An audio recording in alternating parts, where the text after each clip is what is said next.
Alright everybody, how's it going? So, today's video we're going to talk about how to pick up a motorcycle. And there's probably, I would say there are plenty of videos out there like showing you like physically how to do it. And we'll get to that in a minute. What are some important things you need to understand before you pick up your motorcycle? First thing is that you need to assure your own safety. So if you're not safe, be better off just kind of move away. You could be in a parking lot, you could be in a driveway, could be a residential area, could be out over here where those cars are. Still a parking lot, right? You could be out in the road with 4-lane traffic, you could be out in the freeway. There are different times and places and situations where your motorcycle might go down. So you have to assure your own safety. Make sure that it's safe to go ahead and try to pick the motorcycle up to begin with. Second thing is, make sure you're not injured. And check yourself real quick. Make sure, for example, take your feet and just kind of move your, just squat down a little bit. Move your back. Move your arms and hands. Move your legs. Get your ankles. If you can't do this, then probably not a good idea to try to pick up a motorcycle. Someone offers to help, go ahead and accept that help. Once again, if it's safe to do so, make sure they understand, and make sure you understand also where the hot parts are. The engine's hot, those exhaust headers are going to be even more hot. This is nice and warm. I can touch a lot of these things with the gloves on, but if somebody comes over and tries to help, and it's easier for them to get burnt. You got to be careful even with gloves on. So you got to avoid the hot parts. If people are helping you, then typically it's going to be one up front and then one on the back. Somewhere in the back end. You got these racks. So where do you grab? You got the fuel tank and the handlebar. Up front, you got the fender. This is not factory, but so if people are helping you, get one person up front and then one person back, and maybe if you have a third person, have them on the other side to catch it, to make sure you don't tip it all the way over to the other side.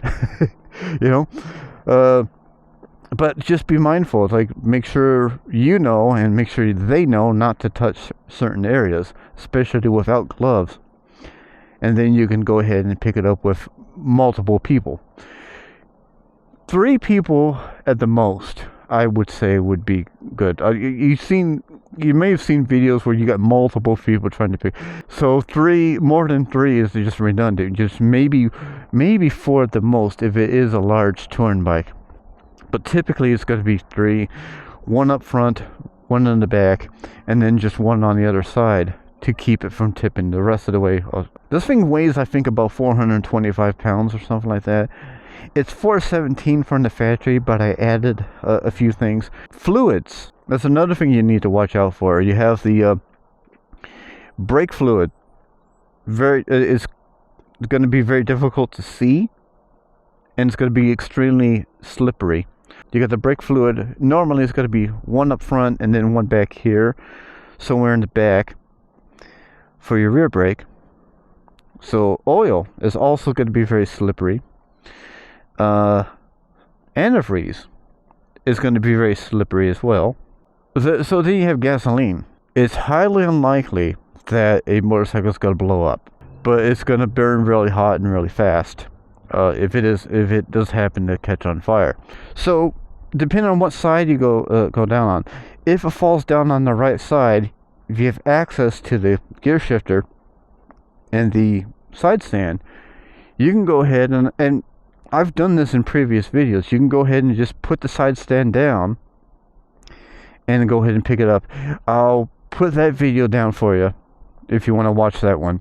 Also, Velcro strips will come in handy for your front brake. So what you do is you take a Velcro strip and you take it and put it around your front brake, just enough to keep that front wheel from moving. That will come in handy in a minute here. The bigger and heavier the motorcycle is, relative to the person picking it up. The more important it is to pick it up a certain way, or the way I'm about to show you. If you are like 6'4", 250 pounds, and you're on a Grom, get a picture and send it to my Facebook page, because I would love to see that. But if it's a really light bike, and a freaking bee in front of my face, if it's a really light bike and you're a bigger person, then you don't necessarily have to use the technique that you may have seen before. If it falls over the other way, it's going to be a little bit easier, because before you pick it up, you can put the side stand down. I'm going to tip it over this way. I'm going to tip it over this way because it's going to be a little bit more difficult. And so just understand, if you have it fall the other way, the side stand, you can put it down before you pick it up.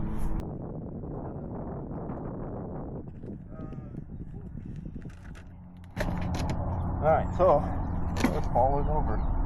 Help, I've fallen and I can't get up. Oh, it's going to be very typical, by the way, for these mirrors to sort of break. You want to look for things that might be broken as well. Once you check yourself, then you check your bike. Anything broken, anything leaking? Okay, now it's knocked over. So now let's go ahead and tip it up a little bit. Go ahead and get ready. And a grip. Oh, I forgot.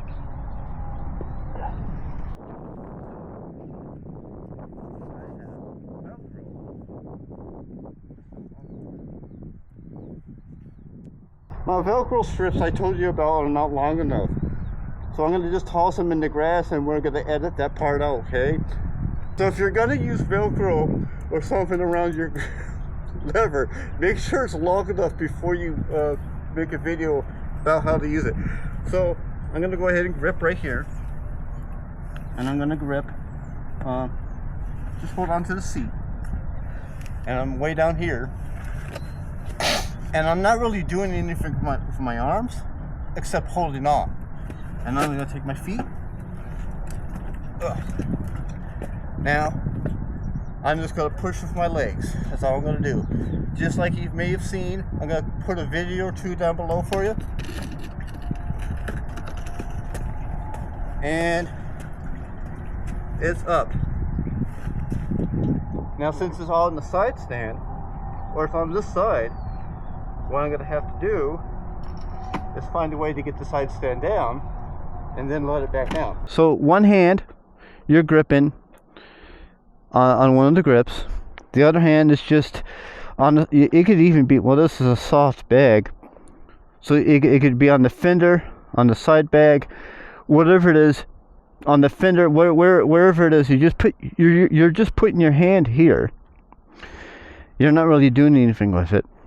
And then this hand is here, and you're getting way down. Lift as far as it will go. It's going to go to a certain point, as you just saw, and then you're just using your legs. And that's why before you start lifting the bike, you want to make sure, as mentioned earlier, make sure you can bend your knees and get your heels off the ground. What am I going to do? Oh, I'm going to go for a ride. Oh, see, that's one thing. That's another thing.